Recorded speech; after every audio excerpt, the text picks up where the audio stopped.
Hey guys, welcome to Tutorial Guru. Today I'll be learning how to update the Terabox app on your phone, and now let's dive right in.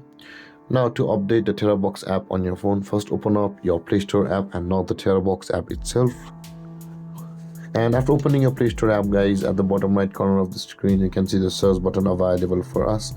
Tap on the search bar at the bottom right corner of the screen and you land over here. Again at the top of the screen you can see the search bar. Tap on it and search for Terabox and open it, guys. And after searching for Terabox, you can see the Terabox at the top of the list. Tap on the Terabox. Whereas you can see, guys, currently the open button is available for us, but in case if there was the update available for you, or in any case if there was the update button, then we would be required to update the Terabox app by tapping on the update button instead of the open button. Since my application on my phone is up to date and it does not require an update, there is the open button. But in your case, if the Terabox app requires an update, tap on the update button instead of the open button and your Terabox app will be updated on your phone.